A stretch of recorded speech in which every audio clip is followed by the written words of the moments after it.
It's Thursday evening around the 6 o'clock hour, which means it's once again time for the Lions Grid. And gentlemen, we are once again blessed with being able to talk Lions football as they've done something they haven't done in 66 years.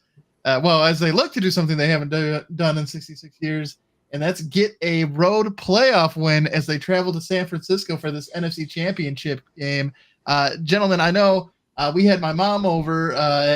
We had the family over. We were cleaning up after my niece's first birthday party, and we had the Lions game on. And at the end of the game, I know she shed a couple of tears. How are you two feeling as lifelong Detroit Lions fans, seeing your team reach the NFC Championship game for the first time since 1991?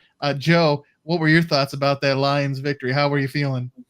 I'm still not satisfied. I would like to have more of a victory, championship. It's fine to get into the playoffs and win playoff games, but ultimately, you win the wild card, you win the division. Now you're in the conference championship. You're in the NFC Championship. At least if you win this game, you get T-shirts. You win the Super Bowl, you get T-shirts. It's like we won the NFC North, we get T-shirts. It's like it's good that we won that game. I thought the best play of the game was Jahmyr Gibbs, his 31-yard rushing touchdown. Like, he was fast. He broke off into the secondary. Nobody could catch him, and he got into the end zone just in time. It was an exciting game. Jared Goff throwing it on like a third down and long to Amon-Ra St. Brown, and him fighting those extra yards to pick up the first down. Critical. That's what I think that we have going for us right now, is that we've played two playoff games, two teams putting all their effort forth, and us Lions playing good games, but I don't think the Lions have played their best game. But I'm saying we've played good games, but there's still room to play even better. Absolutely. Jeffrey, what were you feeling on Sunday after the Lions victory? I'm feeling this is as good as it gets at this point. We are in the conference where we've risen to the best team, the best two teams here in the conference. We're representing the NFC with the 49ers. It's something that I've never seen in my lifetime. And, I was a little teary-eyed the first playoff win, and I was again this win because it's pretty incredible. I'm going to be wearing my Lions jersey to work tomorrow and be teaching with the Honolulu Blue going on. I love it. And Edward here chiming in. He was 11 the last time the Lions were in this position in 1991 when they were in that NFC Championship game. So hard to believe that we're back here again. It's been so long, but it feels so good. And we end, I think, the longest drought there. Or I think we ended that when we got the playoff win there. They're the Commanders now. They were the Redskins at the time, and the Cowboys are now the two teams, I think, with the longest drought. So Lions definitely exercising some demons as they're getting some wins. And so let's take a look back here at the week that was for this divisional round. Of course, there were 4 games being played this past weekend, and things got started between the Houston Texans and the Baltimore Ravens. Early on, Houston was in this game. It was tied, but then in the second half, Lamar Jackson came out like a man possessed and showed why he is definitely an MVP candidate and could potentially take home a Super Bowl MVP as they get a 34-10 victory over the Texans. Ravens definitely came out strong and looked really good in that second half. The Packers almost gave us a chance to host the NFC Championship game as they lose to the 49ers by only a field goal, 21-24. And we'll talk a little bit about that last clinching play of the game and if that impacts Jordan Love's legacy here after his first season as QB1. And then, of course, the Lions getting it done against Tampa Bay at home, 31-23, the final score there. We'll do a deep dive into the game in just a moment. And then the Chiefs, the only road team to be victorious, going to Buffalo, getting that 27-24 victory. Jason Kelce met Taylor Swift for the first time, and he was partying hard with Bills Mafia. And so, they didn't get the win, but they got the party with Jason Kelce. So if you have to lose, I guess at least the Bills fans got to have a good time with him. So he was definitely going hard before the game, and I don't know if you guys saw him jump out of the suite there during the game after Travis Kelce scored, but he was living his best life on Sunday there in Buffalo. I thought he was going to slip on the ice when he jumped down onto that mezzanine there, but he's pretty agile and light on his feet for an offensive lineman. But I guess you kind of have to be. Yeah. He's definitely a top tier athlete. If people think offensive linemen aren't, they're definitely big guys, but boy, it's kind of like sumo wrestlers, right? They're huge individuals, but they are just faster than you think. And so, hopefully here as we head into Levi Stadium, we'll be able to have a different outcome here. We'll talk a little bit more about that upcoming Lions San Francisco game in just a moment. But gentlemen, just a couple of questions here for you following that divisional round of the playoffs. Mentioned that the Texans looked good in that first half. Do you think the Texans are a young team that will get better with age, or do you think this was kind of a glitch in the matrix, that this was kind of a season that it'll take them a while to repeat this success? What are your thoughts here?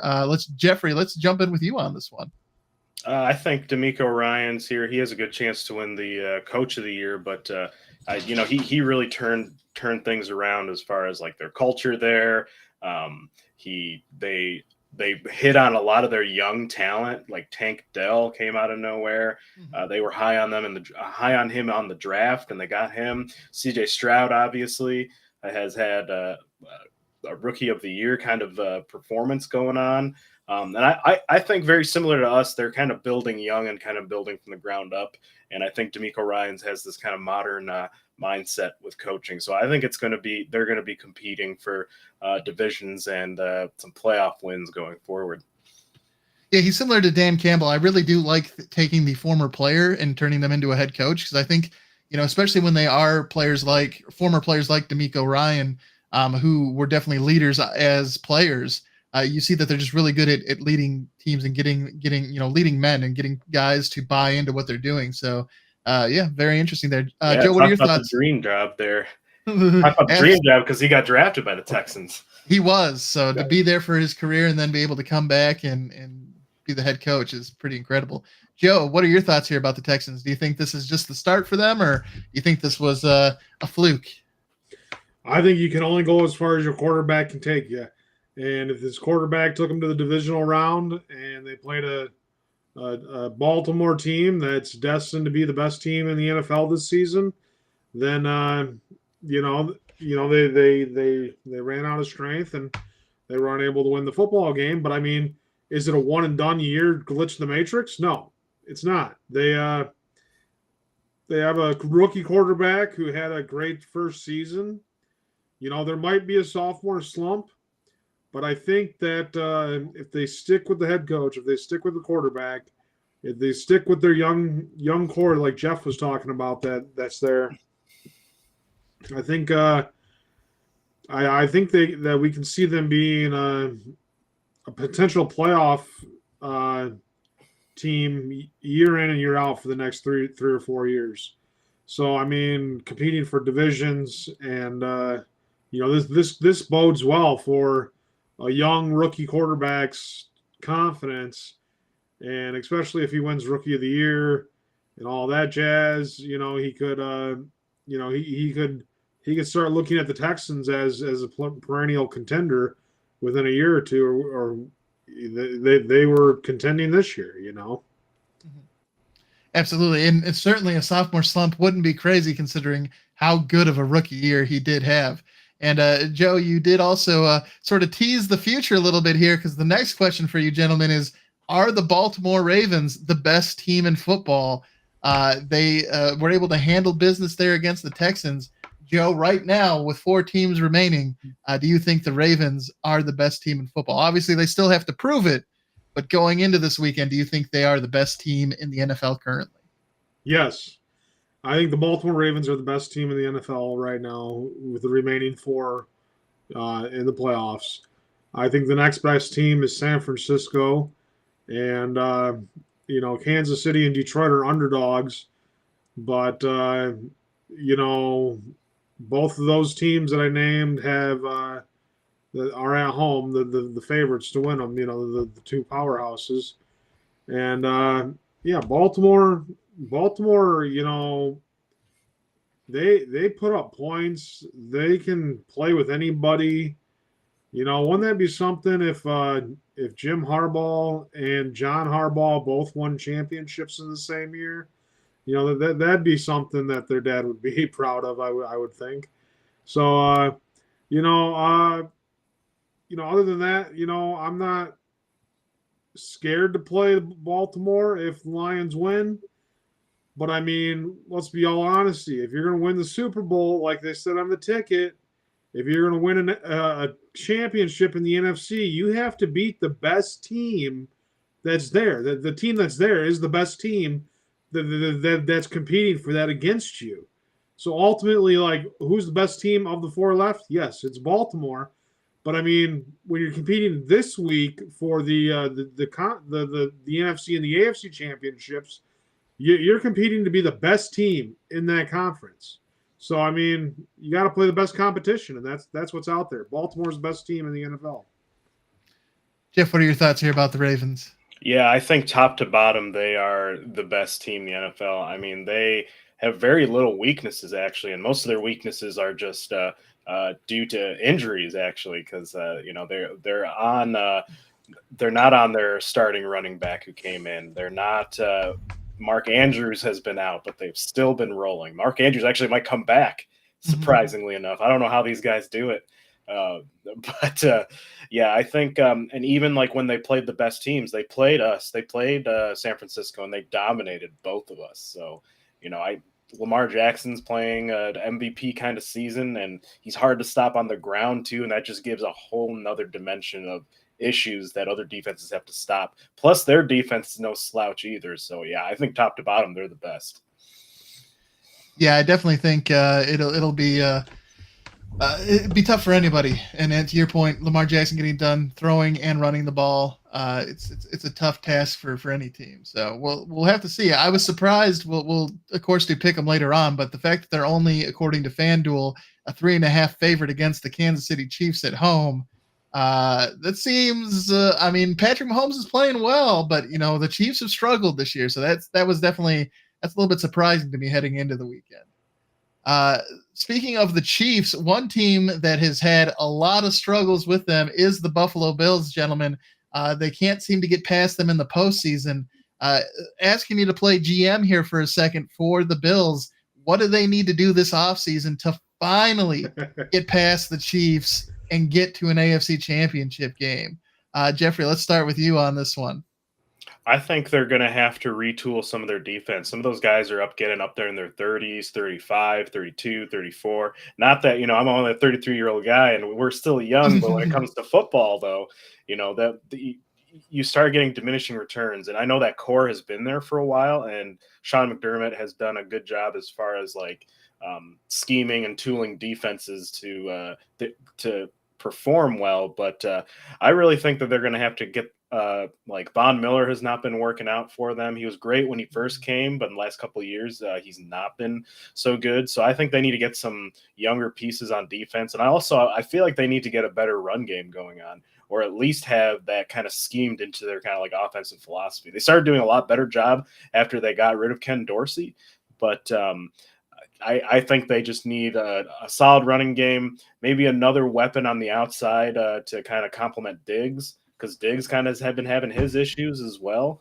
But they can't keep relying on Josh Allen to kind of ball out every week. You have to have a good team around a guy who's playing like that. So that's what I think. I think they need to just get some younger pieces in there. Joe, what are your thoughts here about what the Bills need to do this offseason? Well, I think that the reason the Bills couldn't beat the Chiefs this year was because the Bills didn't really know how far they could go this year after a poor start of the season. We get through half the season, they're looking at a 500 record. They've lost to some teams they should have beaten. They've They've played some good games, but ultimately they haven't, beaten up on anybody, like everybody thought they were going to be coming into the year. So I mean, do we really want to say, do the Bills need to retool? Do they need to, get rid of players, add new players? They do that every offseason with every team. But I mean, how much do they honestly need to change up? I think there just needs to be a better approach to next season. I think, of course, you make the seasonal changes in the offseason with the draft and the free agency and trade mill, but not Von Miller, but he maybe they could trade him, but he's got on a big contract, I believe, because he's a superstar. So what do they need to do to get past the Chiefs? They need a better approach to the season. They need a better regular season. They need home field advantage, which I think they did have home field advantage and they still lost.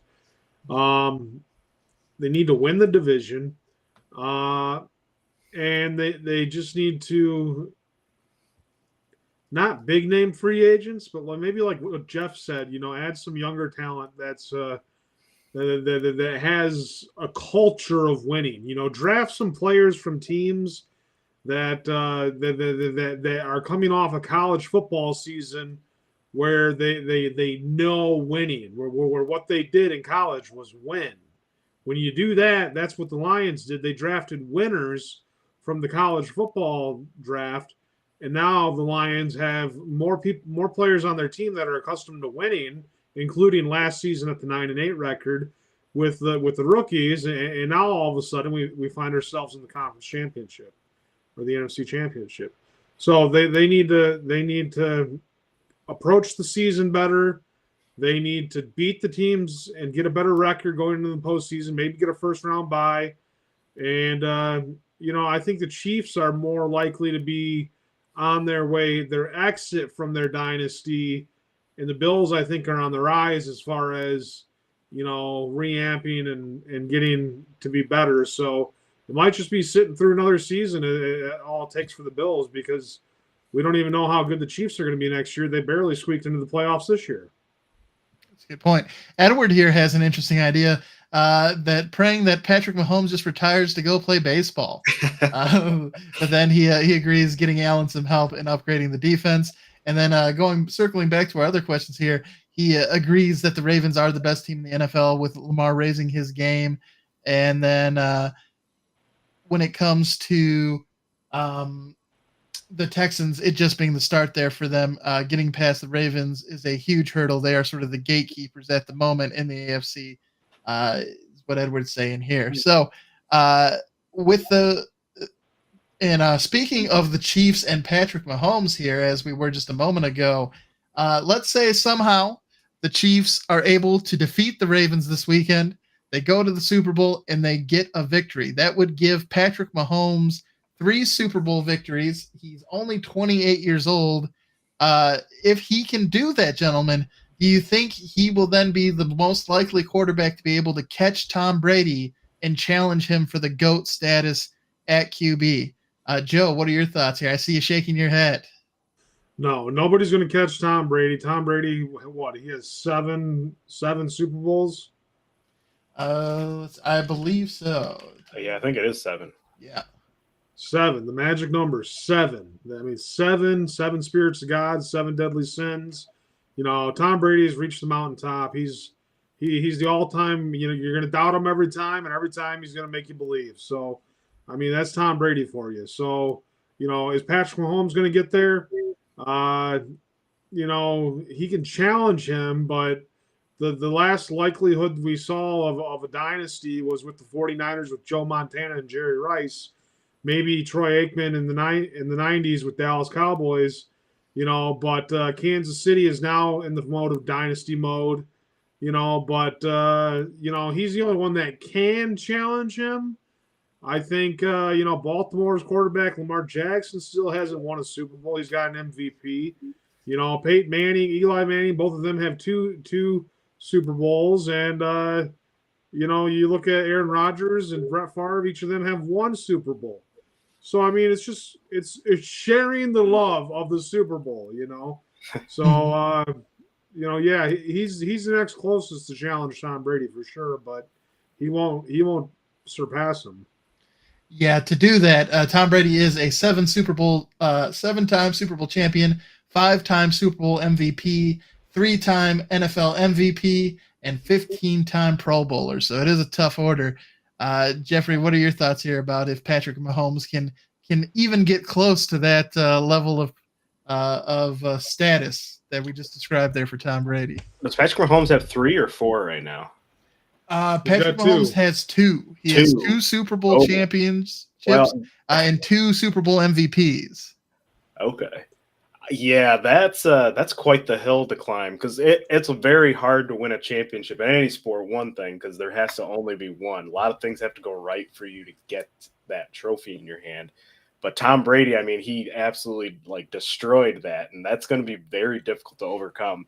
Now, do I think he's talented enough to do that? I do, but I don't know if all the chips will fall in place for that, for it to be 7 total times, to be 8 total times if he wants to beat him, kind of thing. So I don't think he'll make it, but I think we will see him in primetime games in the playoffs quite often in his career. I agree a little bit with Edward here as well. I think that 3-time, getting a 3rd Super Bowl, definitely, I think that's still, you're still 4 away at that point. But if he gets that 4th or 5th one at that point in time, the conversation, I think, becomes a little more interesting because it becomes a little more realistic. Jeff, like you were saying, just the amount there that he needs to catch back up is pretty big. And so, as Joe mentioned, I do think that Patrick Mahomes is probably the closest QB that we'll see to be able to challenge him. But I think with what Tom Brady did, that body of work, it may just be impossible. Again, not only because of how well Tom Brady and the Patriots played, but again, just there is, to Jeffrey's point, luck involved in that. There's not just skill. So it's gonna be difficult, I think, for anybody to really reproduce those types of numbers. You look at the Red Wings peak in 20 years from the 90s to the 2010, the best they were able to produce was 4 Stanley Cups. Tom Brady has 7 Super Bowl rings. They call the Red Wings a dynasty.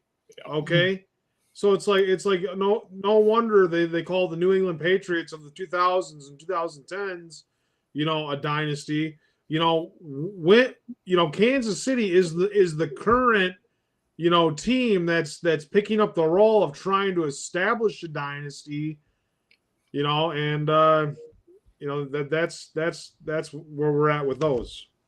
Well, speaking of trying to establish a dynasty here, Joe, if we take a look at the NFC, obviously they haven't gotten to that hilltop yet when it comes to the NFL, but the 49ers have gone to the NFC Championship game 4 out of the last 5 seasons.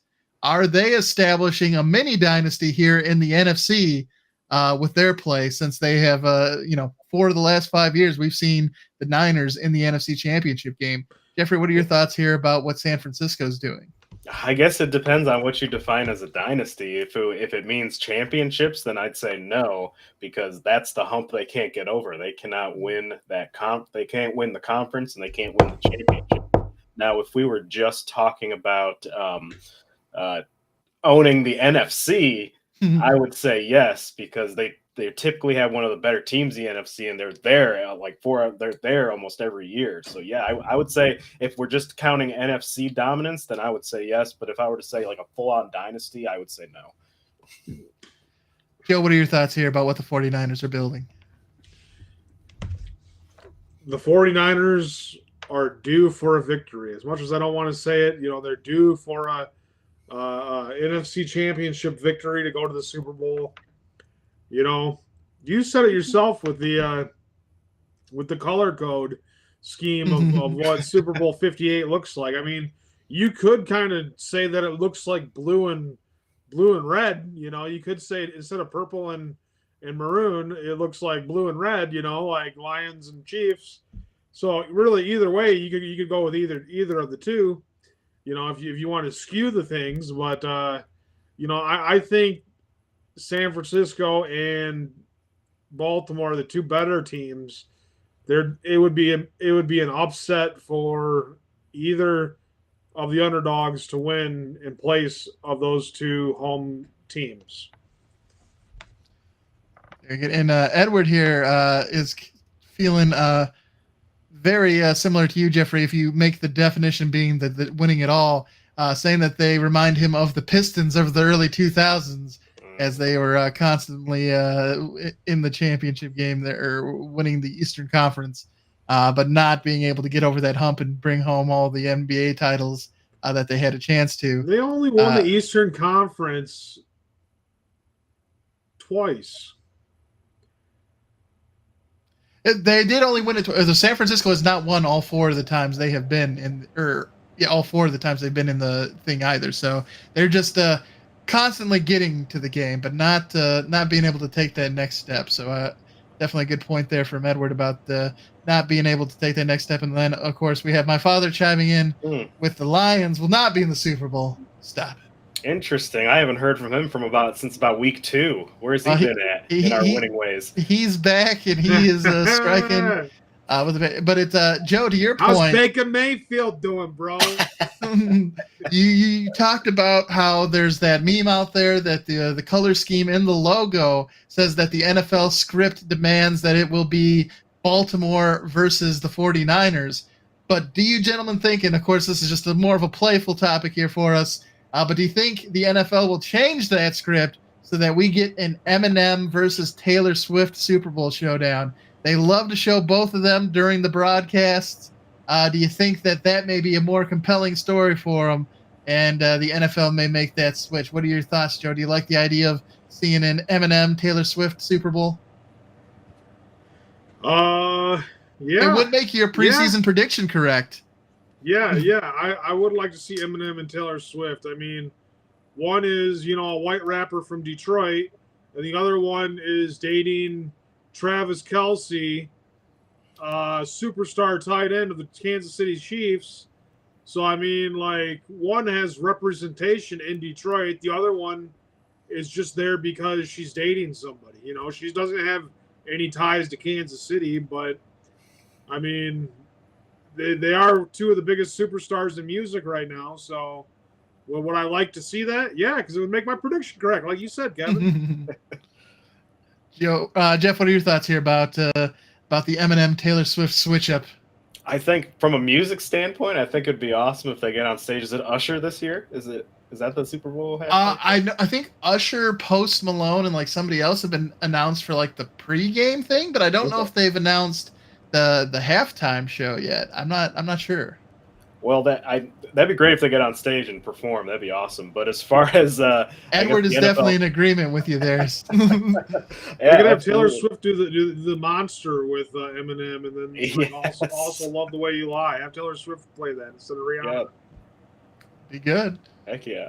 No, I think if the NFL script writers is a real thing, the one thing NFL loves more than anything is money.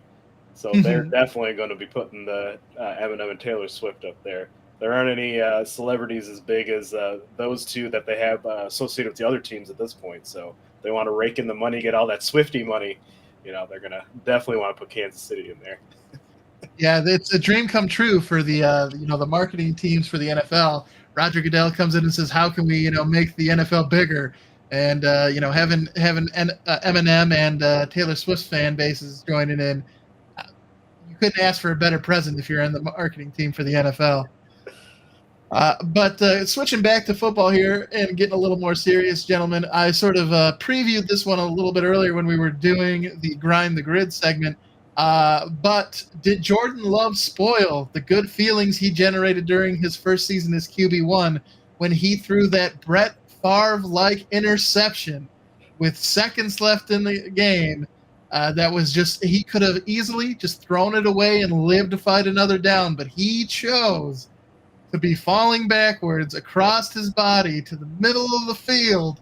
And if you can't tell, I used to be a Packers fan, so that pain is in my voice because it was a stupid decision. What are your thoughts here about what Jordan Love did to end that game, Jeffrey?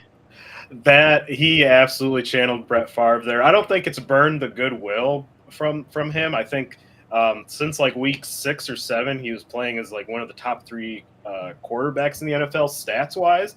But that was brutal.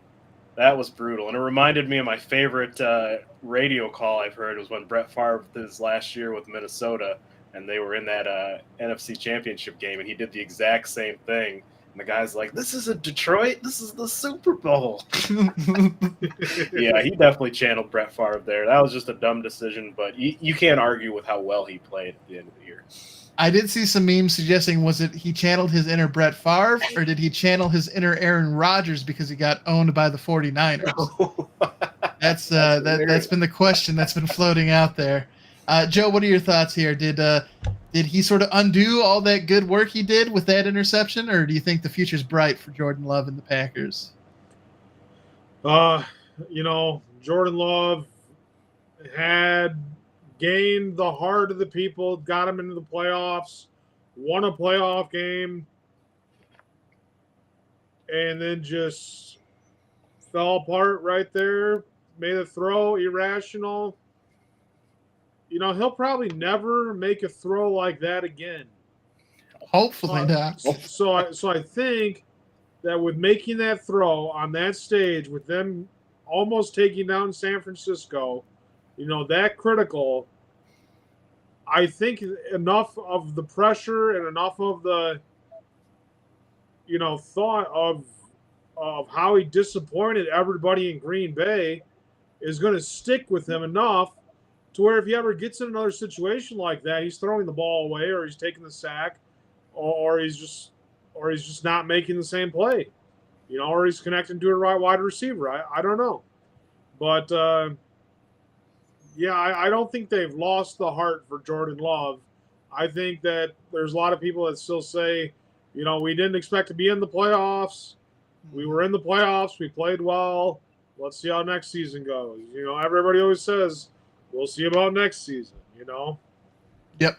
There is one of my favorite skit NFL skit things on TikTok. That was the thing for both the Texans and for both CJ Stroud and Jordan Love. They started talking at the same time, repeating, "We didn't expect to be here. We made it further than we thought. It was supposed to be a down year." And then they're like, "Hey, did we just become best friends?" Yeah. So. It'll be interesting. I think Jordan Love definitely did enough to earn a contract here in the offseason. And speaking of contracts in the offseason, should Tampa Bay sign Baker Mayfield to a long-term deal?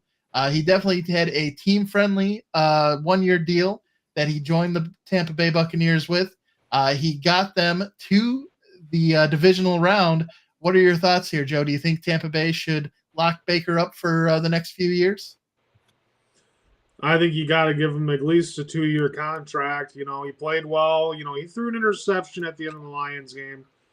Probably a bad decision, but he outplayed everybody's expectations and played well enough to get them into the playoffs, win a playoff game, and come close to beating the Lions or having a chance to. And I think with the market of quarterbacks in the NFL this season and next season, where are you going to find somebody as good as Baker Mayfield to lead your football team? So, sign him to at least a 2-year contract and give him 2 years at the position and let him challenge maybe in year 2 with a draft pick if they don't go so well in year 1. But, he's still a good quarterback. Absolutely. Jeff, what are your thoughts here about Baker Mayfield? Yeah, I think I've been a Baker fan the entire time he's been in the NFL. I think he's spicy. I like his I just like the way he kind of carries himself with that chip on his shoulder, and he's just always like, I love being counted out, that kind of thing. Even though he won that trash heap of the NFC South, I still think that I think he deserves not necessarily maybe like a 5 or 6 year deal, but I'm more with Joe on that like 2, maybe 3-year deal to kind of see where you're at, kind of retool. They're going to keep, assuming they're going to retain Todd Bowles and kind of see where they go kind of next year. But I would definitely give him another shot, especially if you don't have a high draft pick to kind of go after some of these top end college guys that are coming out. and you don't want to make like a huge splash in free agency, I think he's a good option for him. Oh, that earned Jeff's first decent comment from my dad. And Edward agreeing here, they should absolutely sign him. The system's suiting him well, and another guy they could build around with some players, a little help on and beef up the defense. I definitely agree that I think even if at worst case, he is the bridge quarterback to their next franchise quarterback. I don't necessarily know if he is going to come in and have that same type of renaissance that Jared Goff has had since he left the Chargers in Detroit. But at the very least, he can definitely be a good gap filler until they do get that next guy who can be their long-term quarterback for, several seasons. So I don't think you're going to get better play out of anybody you're going to get in free agency. Like, even if you went all in on Kirk Cousins or something like that, I think Baker Mayfield gives you just as good of a chance. And so I'd definitely sign him. And then also when it comes to the Packers, and Jordan Love, Edward saying, no, he's not nervous. He said, Jordan Love didn't burn all that goodwill, nervous about them moving forward, and that being a huge learning moment for him, like you suggested there, Joe. And my dad just saying, yes. And also saying that they need to make sure they sign Mike Evans, and if you give him a line in a running game and don't put it all on him, that can be good. But, that can be said for a lot of quarterbacks. So, speaking of quarterbacks, though, that have had great seasons, there are quite a few that were named as finalists here for the regular season MVP. The finalists include Josh Allen, Lamar Jackson, Christian McCaffrey, Dak Prescott, and Brock Purdy. Those are our five or six? 5 finalists. Gentlemen, who do you think ends up winning the regular season MVP? Jeffrey, let's start with you. Which one of the 5 do you think brings home the award? I think it's going to end up being Lamar Jackson. He's had a fantastic year. Christian McCaffrey has been a pretty potent year, but the award tends to favor quarterbacks, so I don't think the quarterback bias. Yeah, yep. I think Christian McCaffrey doesn't really have a chance. Dak Prescott kind of played himself out, I feel, and definitely Brock Purdy when he played the Ravens and threw 4 picks. I think that he kind of played himself out there too. And I feel like Josh Allen's been too up and down. So I think that Lamar is going to end up taking it. Hatter's House agrees with you there. He's going with Lamar as well. Joe, who do you think ends up winning the MVP this year? Jackson. Lamar Jackson. Going Lamar Jackson? Yeah, Jeffrey, I think you brought up a good point. I think possibly the only person that really has a shot at winning it outside of Lamar is Christian McCaffrey, just with what he's meant to the 49ers, both in the running and passing game. But ultimately, I think that QB bias does hold strong, and I think Lamar Jackson will end up winning it just because he also, not only does he impact the game throwing the ball, but he also adds a running element as well. So he's kind of that being a dual threat at QB, I think helps him take down the running back who is that dual threat. And Edward agreeing here that Lamar should win. He'd love to see Brock win it, but Lamar had the best individual season and definitely confirming or agreeing with us that the QB usually gets that victory there. All right, gentlemen, that'll do it for around the league this divisional round. And now we'll take a specific look here at what happened with the Lions as they took on the Tampa Bay Buccaneers. We'll start here with the scoring recap. And of course, Detroit handled business against Tampa Bay this past Sunday afternoon, beating the Buccaneers 31-23. The Bucs came into Ford Field, winning 5 of their last 6 games. But Joe, as you mentioned, as sort of your play of the game earlier, that Jahmyr Gibbs 31-yard touchdown run and a Amon-Ra St. Brown 9-yard touchdown in the fourth quarter put the Lions up by 14, and that proved enough to send them to their first NFC Championship game since 1991. The Bucs were able to cut the lead to 31-23 late, and they got the ball back on their own 10-yard line with 1 minute and 59 seconds left to play. However, Baker Mayfield ended up throwing his second interception of the day, this one to linebacker Derek Barnes, and it sealed the deal for Detroit in that game. it was interesting because, as one of the storylines we were watching coming into the game here, gentlemen, was the beef between Baker Mayfield and C.J. Gardner-Johnson. And, of course, one of the turnover that helped the Lions get their first points of the day, which was a field goal by Michael Badgley, was an interception thrown by one Baker Mayfield to C.J. Gardner-Johnson. And I don't know if you saw, but at the end of the play, he gave the ball back to Baker. Not the refs, to Baker. And I know we had all talked about, we don't mind a little bit of trash talk, but we really wanted to see him back up that play on the field. And C.J. Gardner-Johnson delivered. He got that interception. He helped us get our first points of the day. So I got to give the man credit. If you're going to talk crap, you better be able to back it up. And not only did he back it up, he gave the ball back to Baker and I really do think that got in Baker's head. You could see that Baker was not happy, number one, throwing an interception, but the fact that he threw it to C.J. Gardner-Johnson and he handed him the ball back, the mind games, he definitely seemed to be getting in his head. And if we take a look at the two QBs in this game, Jared Goff had a very efficient day. He went 30 of 43. He threw for 287 yards and 2 touchdowns. No interceptions, so fantastic there, taking care of the ball. And he also ran the ball 6 times for 6 yards, including a first down. So I know a lot of people complain about Jared Goff not being mobile, but he's showing he can get the job done when he needs to.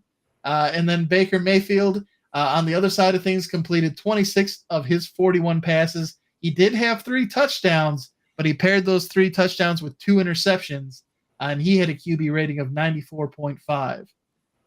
In the big moments of this game, again, were that Gibbs touchdown. It was really, so this one wasn't just one play. It was sort of that combination of the fact that the game flipped in like 14 plays in the fourth quarter, right? Gibbs gave them a 24-17 lead with just over 13 minutes left. And then Detroit's defense held them to a 3-and-out. They got the ball back. And then they scored another touchdown to give them that 31-17 game, all in the span of 14 plays. So it was really that combination there of that moment that helped swing the game for the Lions. The key stat in this one, gentlemen, was the fact that in their first meeting, Tampa Bay really held the Lions rushing game to minimum yards. But in this game, that Lions rushing attack had 114 yards, 2 TDs, and 26 attempts. And Joe's drinking from that victory chalice there, his Lions glass, a well-deserved drink, as the Lions, again, they're one of the best rushing attacks in the league. The Buccaneers defense was actually really good against the rush, and we found success. It wasn't all good news, though, gentlemen. There are some injuries from the game. Jonah Jackson will be missing a couple of weeks here. He may be back in time for the Super Bowl, should the Lions advance that far. But unfortunately, Brock Wright broke his forearm, and so he is on the IR. And the Lions did sign tight end Zach Ertz to add some depth for Sunday's game because, of course, Sam Laporta is a very gritty individual, and we'll talk about that in a minute. But he's playing through injury. But, of course, now with Brock Wright out, Mitchell out with his hand surgery, the Lions real thin at the tight end position. But, gentlemen, one last note here about the game. It was the second week in a row that Lions fans showed up and showed out and set a new decibel record at Ford Field. The loudest it got during the Tampa Bay game was 134.3 decibels, which, as a frame of reference for you, jet engines come in at 130 decibels and fireworks/rocket launches come in at 140 decibels. So Ford Field was somewhere between jet engines and rocket launches this Sunday as they took on this past Sunday as they took on Tampa Bay. Definitely a hostile environment for the Buccaneers to play in. Have you guys been impressed by how I guess the turnout we've seen from Lions fans these 2 playoff games? Joe, what are your thoughts about what we've seen at Ford Field? Electric. It's electric. They had the towels out. They were waving the towels. They were cheering. The crowd noise level. it's all great to be in that atmosphere. It's all great to cheer on the team, and they won. Everybody's happy, but ultimately you want to stay safe. You don't want to get out of control. You want to go about your business with professionalism, and there's always that dangerous stuff that happens to people who party too hard. So I mean, it's a good thing that it was electric and everything, but don't let it become something that becomes a problem or something bad happens from. That's my advice to any team that's celebrating a victory at any point in time. It's got to still be safe, because you make one mistake, it could cost you dearly. Absolutely, and that's been one of the nice things too. I think some fields you definitely hear about visiting fans being having incidents or fights and all that good stuff. We haven't really heard anything about anything like that occurring. So big shout out to Lions fans for not only showing up, but also, Joe, to your point, being smart and keeping celebrating and having a good time, but keeping it within good taste. Jeffrey, what are your thoughts here about what we've seen at Ford Field? I agree with the one word being electric. I mean, and it's been like that all year. We've been traveling to away games. Our home crowd has been good all throughout all of our home stands. I went to the Falcons game, and everybody was going nuts, even during the coin toss. People were absolutely juiced. And at that point, we were just, the medias were just starting to pay attention to us, and we had some pop going on, a little bit of hype going on, but before we actually had the record to kind of prove it. So I think Detroit's been starving for this, and now we're eating good. Yeah, and I think it was also cool, at the end of the game, Aiden Hutchinson, of course, who grew up in Michigan, played at the University of Michigan. He had that moment where he was just sitting there and just soaking it all in, because the fans, were just still celebrating. The game was over. Oftentimes at the end of games, you see people trying to get out of there, but everybody was just really sitting there soaking in the moment. And I think there was a little bit of concern from that, after getting that first playoff win, that the hunger would sort of die out, that it sort of complacency would set in with the fan base. Like, okay, well, we got our one playoff win, we're good. But it definitely, I know from Joe included in this, we're hungry for more, right? The opportunity is there for this Detroit Lions team to go further. And the attitude for the Lions fans and this Lion team seems to be, well, why not us? We're built for this. We can do this. We may be the underdog, but hey, don't count us out. So it's going to be interesting to see what happens here, and we'll talk a little bit more now about in a second about that game, the upcoming game with San Francisco. But gentlemen, while we are down to the final four in terms of the teams in the playoffs, the rest of the NFL, the other 28 teams, life goes on. And so with that, there have been some interesting developments around the league. And so now we'll turn it over and take a look at what's happened in the hot butts section. I've expanded this to include GMs as well as coordinators because we've seen quite a bit of changes. First up, he was let go earlier this season, but Dave Ziegler was the first GM to go. He was the Raiders GM. Then we'll be seeing this gentleman again, but Tom Telesco, he was let go by Los Angeles.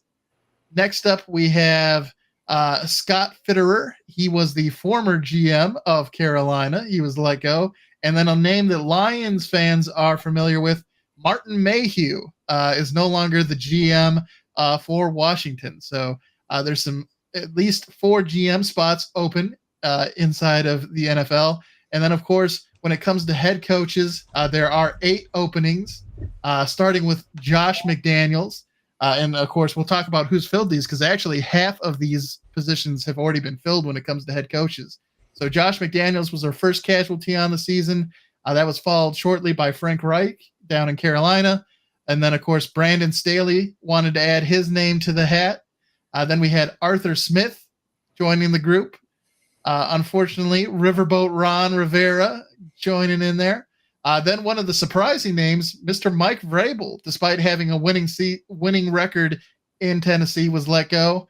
And then another surprise, Pete Carroll, no longer the head coach in Seattle after the Seahawks made the playoffs. And then not as much of a surprise, but one of the amicable splittings that happened.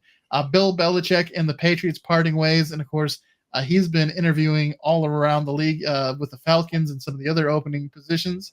But now we'll take a look at the coordinators here. And the first one, again, no surprise, the Raiders cleaned house early and often, starting with Mick Lombardi, their offensive coordinator. And then, of course, the Bills, Jeff, you mentioned earlier, Ken Dorsey being one of the casualties.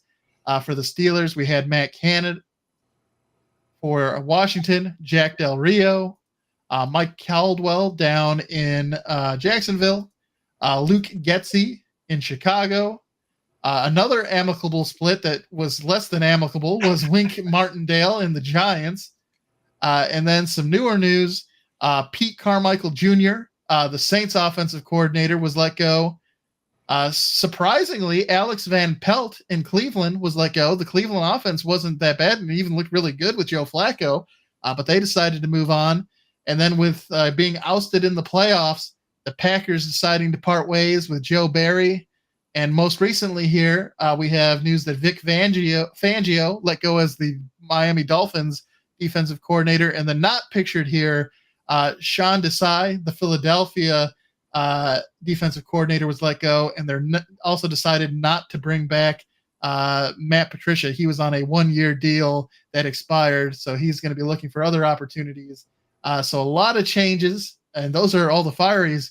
On the other side, we have some new year, new teams, and as we take a look here at new faces and new places, we have starting out here, Adam Peters is your new GM. He is the 49ers, a former 49ers assistant GM. He is now in charge in Washington. We mentioned Tom Telesco. He was the former Chargers GM. He's now here he's now with the Las Vegas Raiders. Dan Morgan takes over in Carolina. And now for the interesting stuff, the head coaches. We have Jared Mayo taking over as the head coach for New England, replacing defensive coordinator. Of course, he's the Patriots' former defensive coordinator. Sorry. Antonio Pierce finally getting the good news, getting the nod, being made the official head coach of the Las Vegas Raiders. The Titans going in a kind of a strange direction, bringing in Bengals offensive coordinator Brian Callahan to be their new head coach. And probably the big news for us Michiganders, Jim Harbaugh making his return to the NFL as the head coach of the Los Angeles Chargers. Of course, he is the former head coach of the University of Michigan, brought home that national title, but he is now moving on to LA and back to the NFL. On the coordinator side of things, the Jacksonville Jaguars have their new defensive coordinator.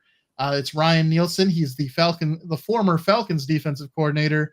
And then the Bears, they thought there was rumors they were going to be bringing in Lincoln Riley and try and go that Caleb Williams route connection. But Shane Waldron, the former Seattle Seahawks offensive coordinator, is the man they've picked for the position. So a lot of changes, a lot of fluctuations. Of course, as these teams get as the playoffs continue to go, we have both Ben Johnson as well as Aaron Glenn interviewing for positions. We've now filled 4 of the 8 head coaching positions that have been vacant in the NFL, gentlemen. But there's still more changes to come. And we've seen even some of these teams that get eliminated, making some changes at the coordinator position. So we'll keep everybody updated on who's going where, who's been let go, who's been hired. But certainly something to keep an eye on as we get ready for the next regular season. But with that taken care of, it's time just to talk about Pick'em, and we did much better this week, gentlemen, than we did the previous week. Jeffrey, you did about the same, but you did the best. So you doing the same is not too bad. But we'll start here. Joe, you actually went 3-1 this past week. Proves you to 3-7 overall. Jeffrey, you went 2-2, keeping you at 500 for the postseason. And I also posted a 3-1 week, bringing me up to 5-5 overall as well. And of course, if you want to take a look at the specific picks, Joe and Jeff, you went with Houston and the 9.5 points. But unfortunately, Baltimore not only won that game, but they were able to cover. We all like the Packers in the 9.5, and San Francisco was not able to cover in that one, so we all got a W there. Jeff, me and you went with the Buffalo Bills in this one, but Kansas City and Joe got the W there. And then we all liked the Lions, even though they were giving up 6.5, and they covered. So that's how we got to where we were. And interestingly enough, Joe, we were talking, of course, before the show. When it comes to pick 'em, your Super Bowl pick is the only Super Bowl pick still with potential to happen. Both Jeffrey and I had Philadelphia as at least half of the equation, but you went with Kansas City and Detroit. So you definitely should get some bonus points if that ends up being the case. I'll take the cake if Detroit and Kansas City get into the Super Bowl and Detroit wins. Oh, yes. I would be willing to give you that cake. I'm willing to part with that cake as well. Well, those are the past picks. This week, of course, there are only 2 games for us to choose from, gentlemen. We'll start with the easy one, and then we'll talk about the game we're, of course, more interested in. We have Kansas City versus Baltimore. Baltimore, like I said, according to FanDuel Sports, is 3.5-point favorites in this game. Jeffrey, let's start with you. Are you taking the Chiefs in the points, or are you going with Baltimore in this game? I think the Chiefs have been riding a not as good of a team as they once were in the past couple of years. And I think that their kind of success story of turning that around ends here. I think Baltimore is going to take it. They've got that home field advantage, and Lamar's playing out of his mind. So I'm taking Baltimore. Locking you in for Baltimore. Joe, who do you have in this one? Kansas City, Missouri. Let me tell you about Kansas City. Was taking Kansas City and holding true to his Super Bowl pick. Yes. This is a tough. I mean, last time I agreed with Jeffrey, it burned me, but I think I'm going to go with Baltimore in this one. I'm not saying that it can't happen, but so far this season, Baltimore has been the best team, not only in the AFC but the NFL. They've been the most consistent. It would surprise me if it doesn't happen again this week, but I mean that's why they play the games. But I will go with Baltimore as well in this one. All right. That leads us, gentlemen, to start talking about the storylines heading into this game against San Francisco. And as mentioned earlier, it's been 66 years since the Detroit Lions won a playoff game. And did you know that in that last game 66 years ago, it was the Lions beating the 49ers to advance to the 1957 NFL Championship game, which, of course, was the last time the Lions were NFL champions. So we haven't been in this position in a while to get a victory, but the last time we did, it was against the Niners, and it did lead to a championship for us. So it could be a good omen for us. If we take a look at Vegas, though, as mentioned, San Francisco is favored in this game. They are getting 7 points over us. The money line also reflecting that, with Detroit being plus 270 and San Francisco being minus 335. And then the over-under for this game is 51.5 points. For comparison, last week's game against Tampa Bay was 48.5. So they're expecting this to be a slightly higher scoring affair. And here are some reasons why they might be considering that. If we take a look at the offensive and defensive ratings, this is from the regular season, mind you. The Lions have the 2nd best passing offense in the league and the 5th best rushing offense. The Niners had the 14th best pass defense and the 3rd best run defense. So very stout against the run, give up a little bit more to the pass, and of course, the Lions had a top 5 passing and rushing offense. So you got some strength on strength there in the run game, but then hopefully a little bit more room for the Lions in that passing game. If we look at the flip side of that coin and take a look at the Detroit defense versus the San Francisco offense, of course, we know the passing defense for the Lions has been a challenge. They, in the regular season, were the 27th best pass defense, and the San Francisco 49ers had the 4th best passing offense.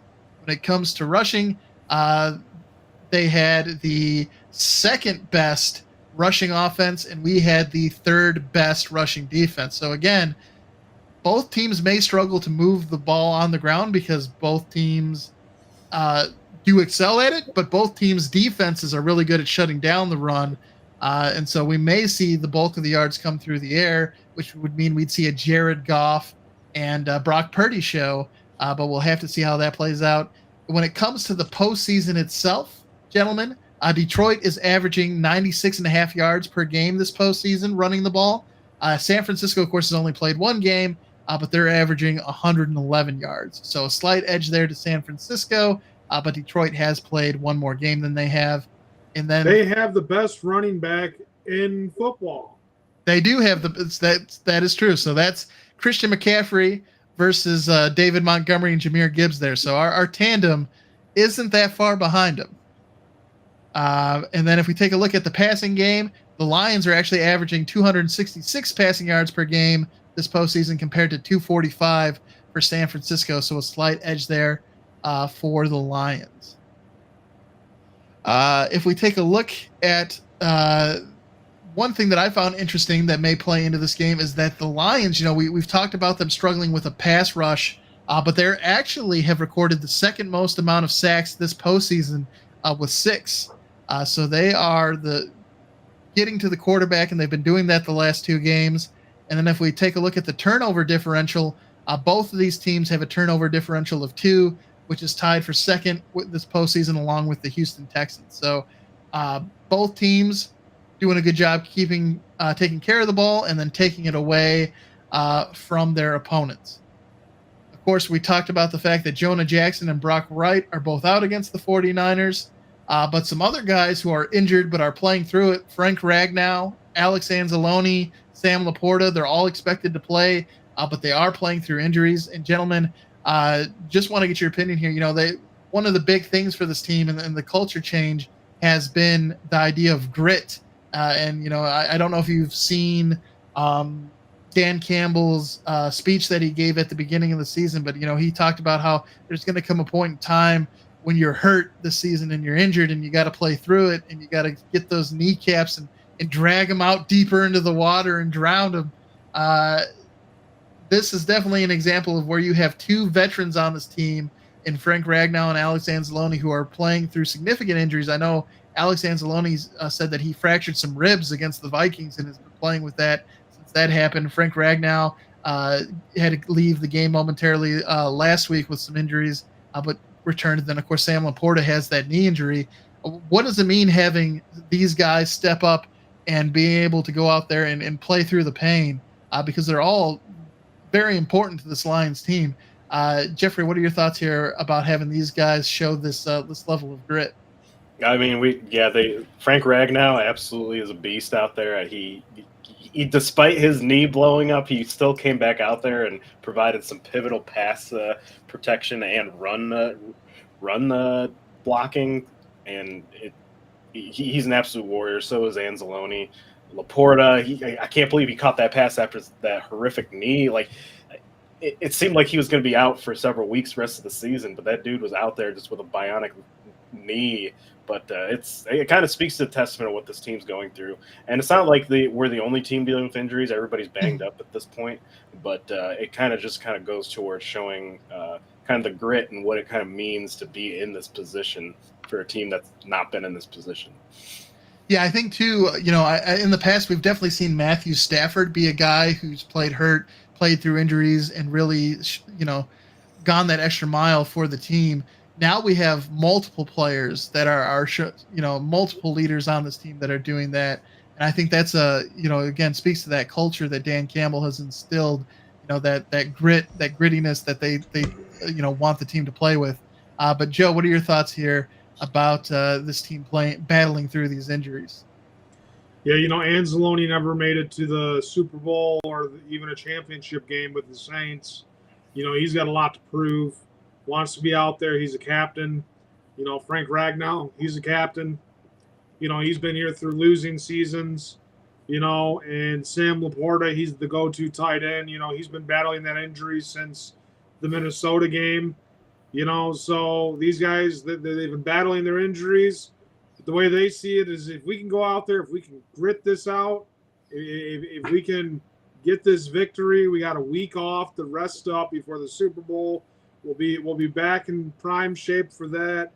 You know, all it is traveling to San Francisco and pulling off one upset. And you know, I know it doesn't seem like a lot, you know, to just make it to the Super Bowl and lose. But even if you make it to the Super Bowl, if you win this game, you're still the NFC champions. Lions never actually won a Super Bowl against an AFC team. They've been NFL champions, but it's only been against the NFC. So if they win this game, it'll be equivalent to the furthest they've gone as far as championships are concerned. To win the Super Bowl would be a first of the Lions era. You know what I'm saying? I know everybody knows they've never won a Super Bowl, but I'm just saying, you know, you win the NFC Championship, it's equal to what they've done before. Absolutely. No, I think that we're in exciting times, and seeing players. I think that's, you know, helps players, right? Like it helps, gives them extra fuel, extra drive, extra reason to be out there. And you definitely, it's good to see, you know, obviously fans be excited, but then the players sort of respond to that and be willing to risk so much and go out there and put it all on the table for the team in the city of Detroit. So on the flip side of things, those are of course some big injuries that we're watching for the Lions. On the other side of things, Deebo Samuel's status for Sunday's game is still unknown. He did not practice the last couple of days. Kyle Shanahan still isn't confirming one way or another, but that's definitely something to keep an eye on, because when the 49ers did lose back-to-back games earlier this season, that was when Deebo was not available. And certainly Brock Purdy did not look as good with his starting his star wide receiver not in the offense. But of course, speaking of Brock Purdy, he is trying to go from being Mr. Irrelevant, the last pick in the draft, to leading his team to the Super Bowl. Of course, he almost did it last season, but he did get hurt in that game against the Eagles.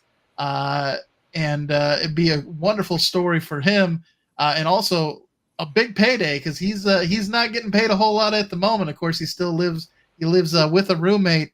If he is able to go from Mr. Irrelevant to a Super Bowl winning QB, I don't think he's going to have to worry about paychecks anymore if that happens. Kevin, one thing real quick. Yeah. Do you think that Detroit will actually get respect if they win a Super Bowl? Do you think they will actually be respected, or do you think people will just dog their championship? Say, oh, it was a fluke. It wasn't real. Do it again. You can't do it again. You didn't deserve it. You had two easy opponents in the first two rounds. You know, Philadelphia could have beat you.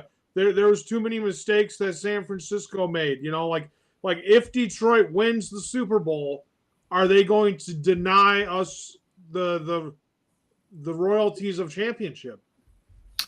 I don't think so. I think, and this plays into a question we'll discuss in a little bit here, but I think the Lions have sort of become America's team, even more so than the Cowboys. Like, people want to see us succeed. I think they like this team, again, for its grittiness, for what Dan Campbell and Brad Holmes have built in terms of a culture.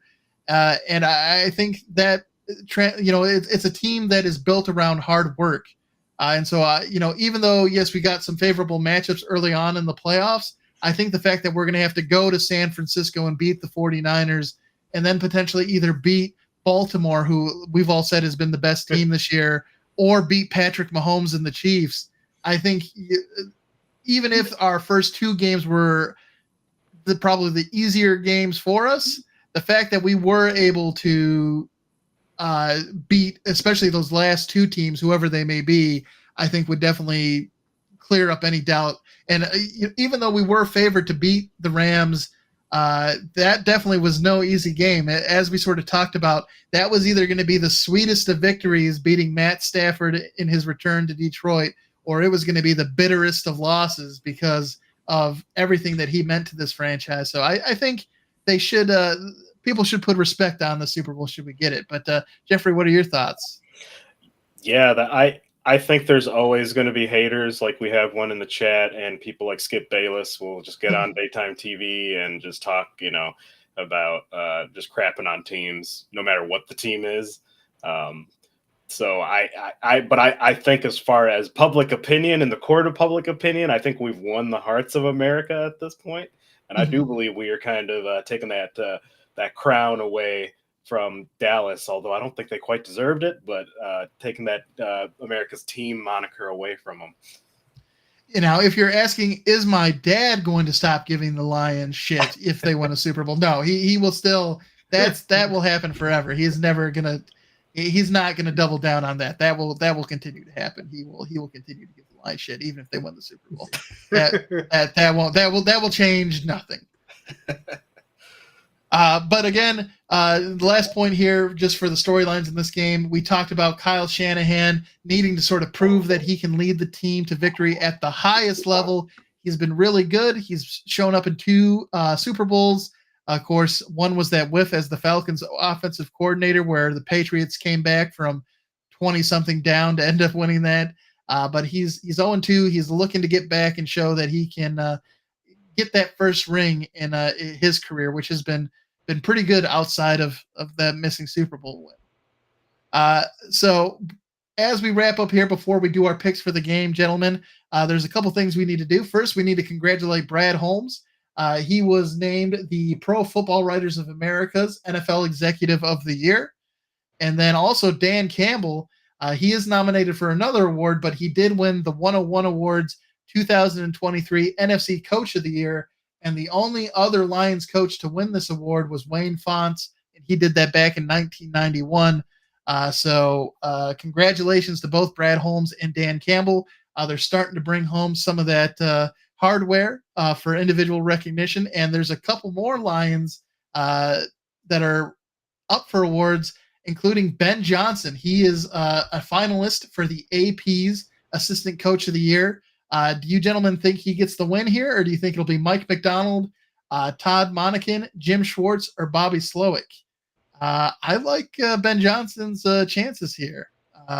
He's really – I know Bobby Slowick is being considered for the Commanders' head coaching position, but really Ben Johnson is the only name here that I think is getting a serious look as a head coach, which I think, of course, being a top 5 offense in rushing and passing – speaks a lot to him. So I think he's got a good shot here. But you guys like any of these other names here? I mean, there's, of course, Jim Schwartz, who we're all familiar with. No, I think Ben Johnson is he's due for a head coaching position. And, he's definitely had a good season this year as offensive coordinator. He has a very good chance of taking this award.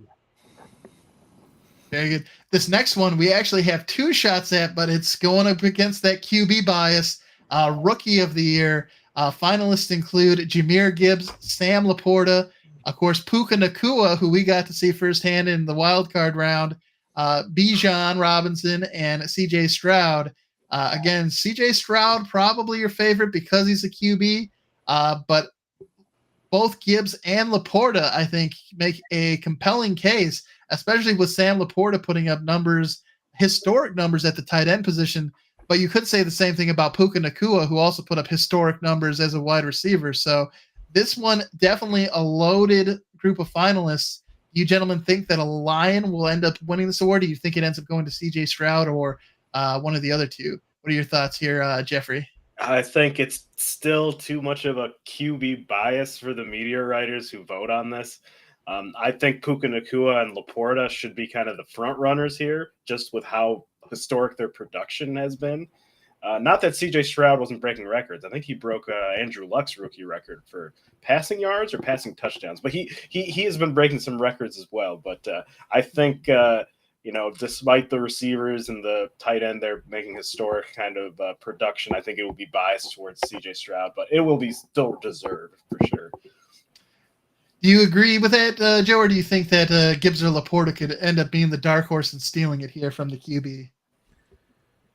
I think if there's anybody that has a chance of beating C.J. Stroud, it's Puka Nacua. I think that he had the better season between Laporta, Gibbs, John Robinson, and I think C.J. Stroud had a really good season, and he's a quarterback. That's why I'll take it.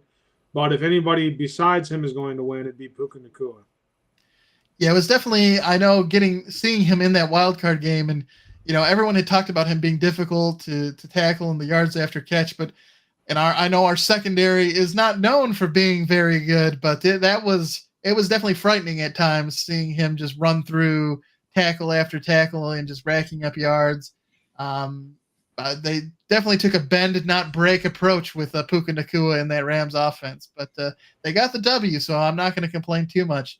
And then last but not least, we have Dan Campbell, who's up for the AP Coach of the Year award. Of course, the AP awards are the NFL's honors. So he is a finalist along with the Ravens' John Harbaugh, DeMeco Ryans for the Texans, Kyle Shanahan for the 49ers, and Cleveland's Kevin Stefanski.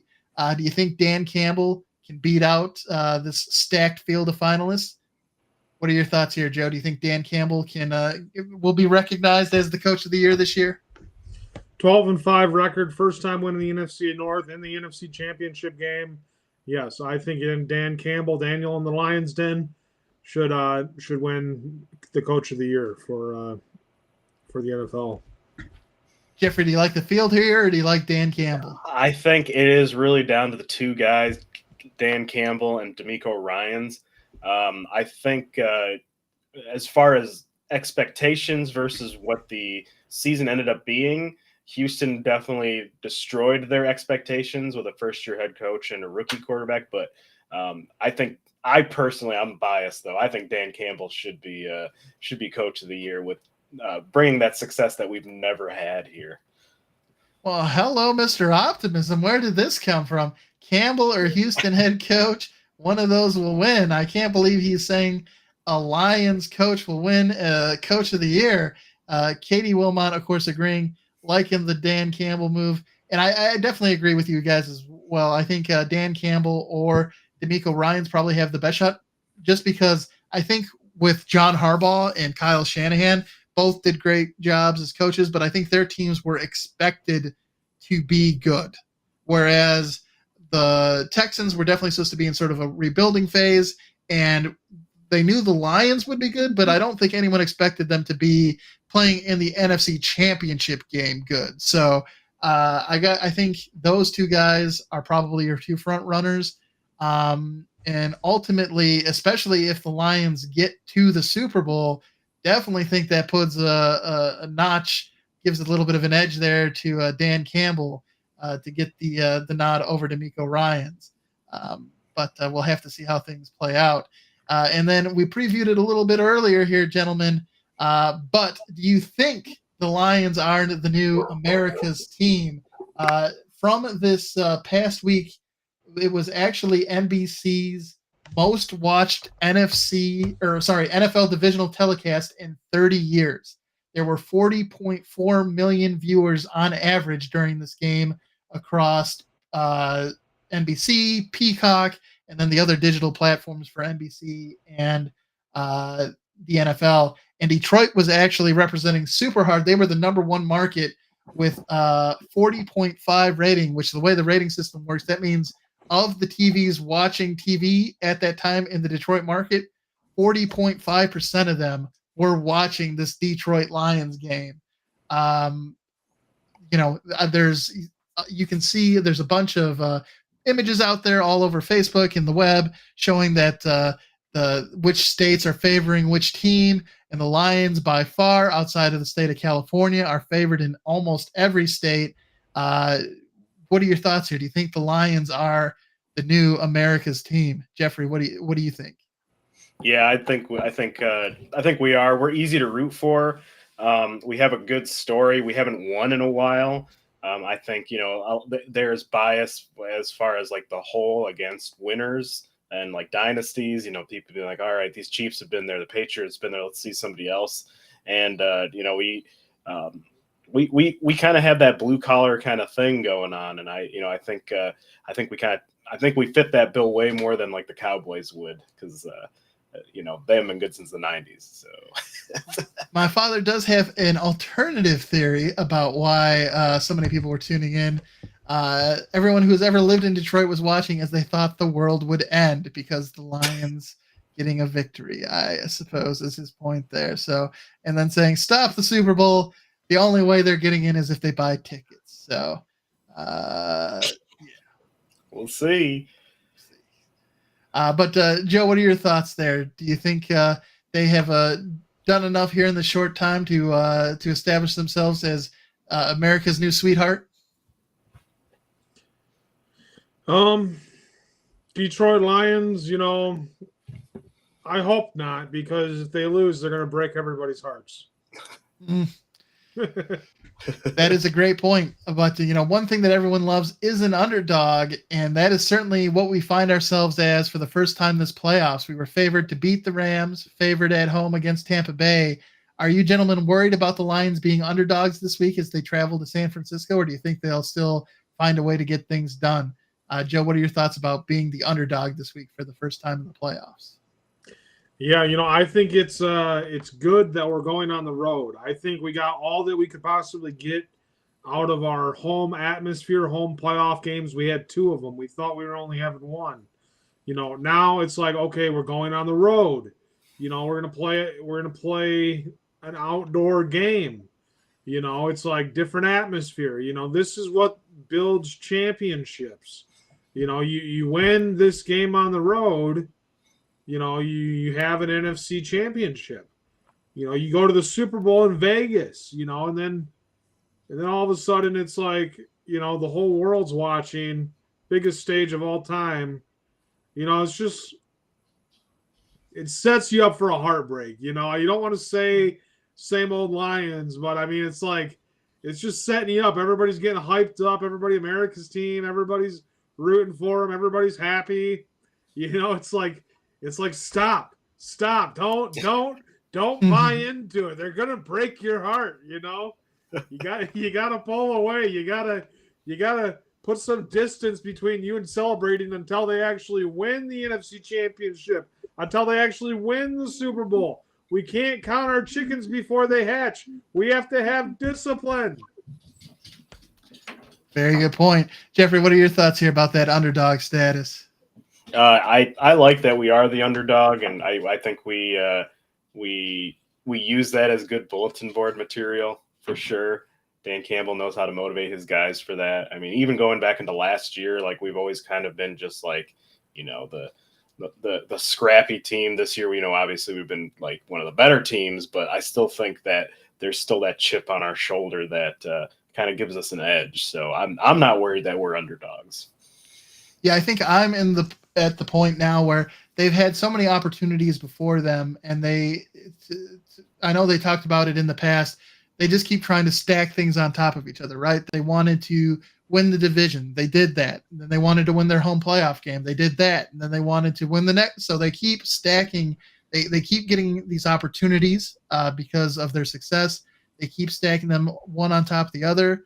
And they've got me to buy in at this point. I'm not saying they're going to the Super Bowl. I'm not guaranteeing it for anybody. But at this point, I say, why not? They got me drinking the Kool-Aid. They're there. They're one of the 4 teams that has a chance to make it there. And until they prove that they can't get there and they're knocked out, I'm not going to count them out. So, they can be the underdog, but until the clock at Levi Stadium reaches 4 zeros and the Lions have lost to the Niners, I think they can win until we get to that moment. So, we'll have to see how it goes, but I definitely am not concerned about any of the, being an underdog or being the favorite. I just expect them to, underneath Dan Campbell and in this coaching staff, to go in and do the things they need to take advantage of what is another great opportunity in front of them. This next question here, just what matchup concerns you the most heading in here? And for me, it's kind of split between 2. Obviously, there is a fantastic defensive line for the 49ers. And I'm a little bit we have a great offensive line, so I think that negates it a little bit for me. But I'm definitely afraid of what their pass rushers can do. And then on the the other thing is just, again, how being able to contain CMC. He is so good in the rushing game. He's so good in the passing game. Even if Deebo Samuel plays, he's not going to be 100%. So I'm less concerned about him. So that means I'm scared about CMC. And so those are my two big matchup concerns. Especially with Alex Anzalone dealing with those injuries. He's definitely a tough guy, and he's played well with the fractured ribs. But, when you're going up against an MVP candidate and you got to follow him around the field and you got bad ribs, that makes an already difficult task that much harder. So those are my big ones. I'm scared about what Bosa and Chase Young, Armstead can do, because they've had big years. And of course we've seen when Jared Goff gets put under pressure, he doesn't always make the best decisions. So he's done a great job this postseason of taking care of the football, but I'm a little bit afraid of what that defensive line can do if they can get to him. But thankfully, our offensive line has been playing fantastic, so that is reassuring. But Jeffrey, what matchups have you concerned against the 49ers here? For me, it's kind of the matchup that I've been concerned about the entire year. It's the secondary versus Brock Purdy. Brock Purdy's not going to be playing in the pouring rain, I don't think, this time around. His tiny hands are not going to be affected by that when the football's dry, and when he can throw dots when that offense is clicking, and that worries me a bit. We're a bend not break defense, but when it comes to this high level competition here, can we keep just bending and not breaking? Especially because too, I think the rushing attack, especially with Christian McCaffrey, like they have so many weapons that we kind of have to deal with that I'm afraid that our defense will break under it. So I really think it just kind of starts with the secondary, because if they can get us kind of dropping back and they can start running the ball against us, I think that's where the problems are going to come up from. Yeah, we have gotten lucky, that with that bend not break, because there's always that chance that someone will hit a home run play and just score. And I think when you have some of the players that are on the 49ers, Ayuk, Deebo Samuel, CMC, I think they have plenty of guys that can take a play that may usually go for a lot of yards and turn that into a touchdown. So that's the one downside to the bend not break thing, is if the secondary can't, if it's too bad of a blown coverage or something, they can go all the way. Joe, what are your thoughts here about the matchups and anything that concerns you going against the 49ers? I think that the offense versus Detroit Lions defense, 49ers offense versus our defense. If we can't stop them, if they just start putting up points on every possession, they're going to outscore us, because we can't keep up with as many points as they put up with. So we gotta stop them on offense. The biggest concern of mine of the 49ers is their offense against our defense. Yeah, the battle in the trenches is going to be big. Hatter's House here saying that their D-line versus our O-line, but also that reverse side, like you mentioned, Joe, our defensive line against their offensive line. And Brock Purdy in that first half against the Packers definitely looked human. It wasn't really until the fourth quarter when he took the glove off that he looked a little bit better. But if you can get pressure on Brock Purdy, he can certainly look human. And so I think that battle of the trenches, as so often in football games, may be the determining factor about who wins on both sides of the football. So definitely something to keep an eye on there. And then, gentlemen, before we get into our picks here, which Detroit Lion do you think steps up and has a big game in this game against the 49ers? Who are you going to call out as being a difference maker in this one? I'm going to go with here Amon-Ra St. Brown in the game against the Rams, and even last week, he has sort of shown a side of him where he is a willingness to make plays and take catches that are sort of in front of the markers and doing what he needs to get to that first down marker, putting in that extra effort and helping will this team on to victory. So I think Amon-Ra St. Brown steps up. Again, the 49ers rush defense has been one of their strengths. They have been more vulnerable through the passing game. So I think Jared Goff and Amon-Ra St. Brown, that connection is going to be critical for the Lions to have a victory here against the Niners. And I like St. Brown to have a big game. Joe, what are your thoughts? I think David Montgomery. I think David Montgomery is going to have to get those tough nose, grinded out yards on the offense, and score shortly within the 5 yard line. To the end zone. I think we saw Gibbs last game, and we saw Gibbs in the first game of the playoffs. But I think Montgomery. He's healthy. He hasn't been played a lot. I think if we want to win this game, we got to control the pace, and we got to make sure Montgomery gets involved and gets in the game because he's a really good running back. Although he doesn't have the breakaway speed, he's got the break tackle. He's got the lean forward. He's got the extra yardage. Every yard counts in this football game. Every play matters in this football game. You can't take off any plays. You have to play the full football game and play good football to win this game. Absolutely. Jeff, what are your thoughts here? I think Jared Goff has to step up and play a good game here. We can't have a Jared Goff who is making bad decisions under pressure. I think he has a great opportunity here to do that, but I think he's going to have a good game for us to win.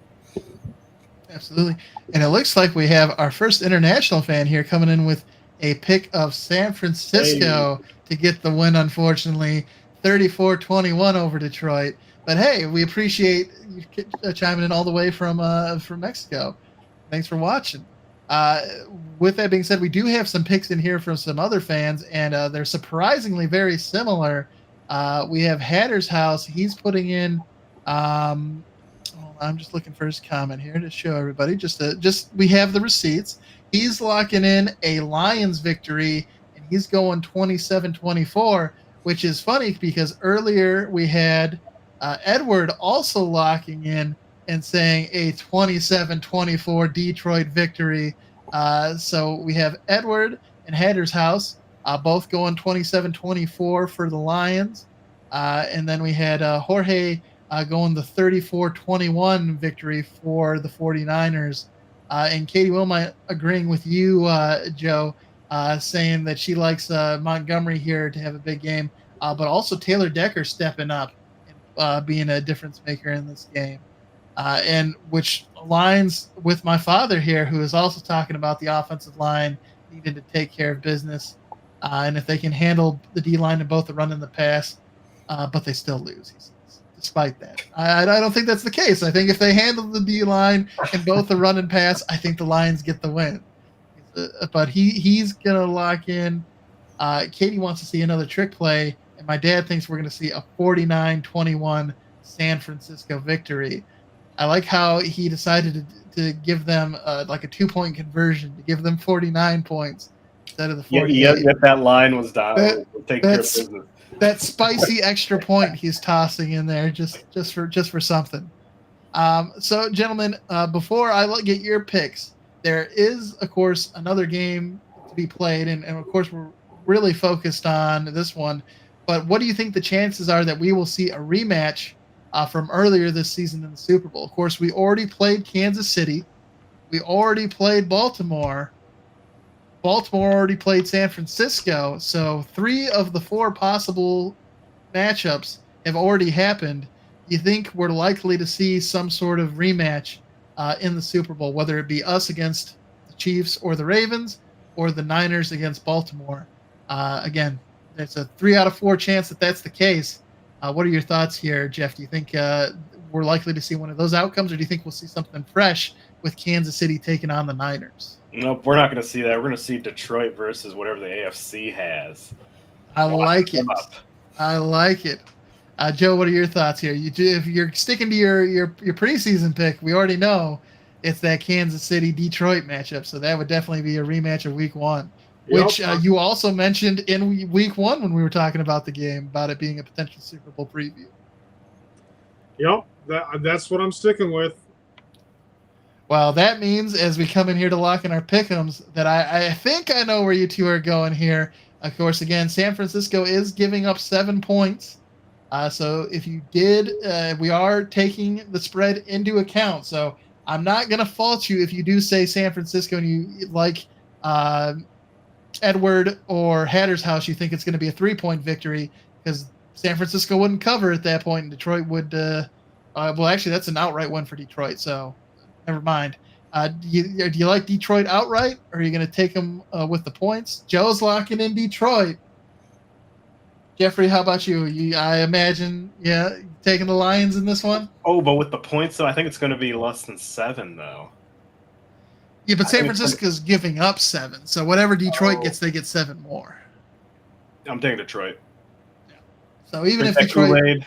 If Detroit beats them outright, you just add 7 on to whatever they scored anyways, and so it just becomes even snowballier of a win. And with that in mind, I like Detroit too, because I can't believe Kansas City's getting 3.5 to Baltimore, and we're giving San Francisco's getting 7 to us, especially with Deebo Samuel potentially not playing. That it seems crazy to me, but I do expect Detroit to win this game outright and not just be a cover the points. My dad likes the 49ers versus the Ravens here. Hatter's house is going F it, Lions by 1 million. We got people drinking Kool-Aid, gonna have that Kool-Aid for the dub. Yes. And just, it's Edward saying 100% KC won't make it. He's gonna go against your prophecy, Joe, but I think you got a decent shot. They're all there. My dad calling us all Kool-Aid drinkers. I have to say this. I have to say the prophecy wasn't all of my own. Last season, when the Lions beat Green Bay and went 9-8 in the last game of the season, my dad said Lions are going to the Super Bowl next year. So it was my dad's original prediction from last year after we beat Green Bay in the final week of the season. My dad said Lions are going to the Super Bowl. So I just jumped on that bandwagon and vocalized it here on the show. Giving credit where credit is due. Heck yeah. I did see the picture on Twitter, too, of you and your dad after watching the game last week. So shout out to your dad and for starting this Lions hype train as we head in here. And I think I said I'm locking in Detroit, too. So I expect them to win outright. I don't expect them just to win by, the spread, the point there. So we all are hopefully going to be able to see a Lions somebody Super Bowl. And as mentioned, that would be whether we're playing Baltimore again or we're playing Kansas City again. It will be a rematch. So looking forward to that. I really wish it would be Baltimore, kind of, just because it definitely would be the harder, I think, of the two matchups. But to Joe's point, you want to beat the best teams. And also, this would be our second crack at them, and it would be at a neutral site. I'm hoping they could step up there and get the win. And Chris Lyons here saying that we will prove the logo conspiracy wrong. He's roaring here from Jersey. And hopefully, like I said, hopefully the script writers decide to ditch the logo and go with the Eminem Taylor Swift angle. That would be that'd be okay in my book. All right, gentlemen. Well, all that's left to do is for Sunday to come around and then to play the games. Of course, the Lions are playing the later game. It's at 6:30 kickoff. We'll know who will be playing earlier on because the Chiefs and the Ravens kick off at 3 p.m. So we'll know if who our opponent will be, but we'll have to make it through that game against the Niners to lock it in. But really, there's only, I think, a couple things left to say, and that is go Lions. Go Lions. Forward down the field to a team that will not yield. We want to thank everybody for tuning in. We had quite a few people. Chat was really popping off today.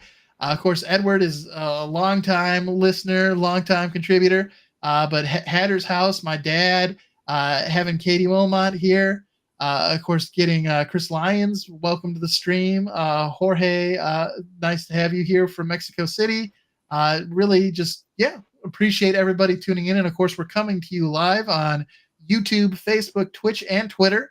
So you can find the Lions Grid on any one of those platforms, whichever is your favorite. And make sure you give us a like and a follow. Of course, we come live to you every Thursday at 6 p.m. So I believe we'll be back to do a episode during the week of the Pro Bowl. We'll probably just talk about the outcome of this week. There's not really much to talk about when it comes to the Pro Bowl game with the new format, so not much for us to highlight there. But we'll definitely talk about the outcome of this division or of this championship weekend, and then we'll be back before the Super Bowl, whether the Lions are playing or not, to preview that game. So at least 2 more playoff episodes here of the Lions Grid, again happening at Thursdays at 6 p.m. on Twitch, Twitter, Facebook, and YouTube. Thanks again, everybody, for tuning in. I'm Kevin Marheine. It's Joseph Wilmot. That's Jeffrey Raymond. Victory. And, yep, hopefully we'll be back to celebrate Lions victory next Thursday. Have a good night, everybody.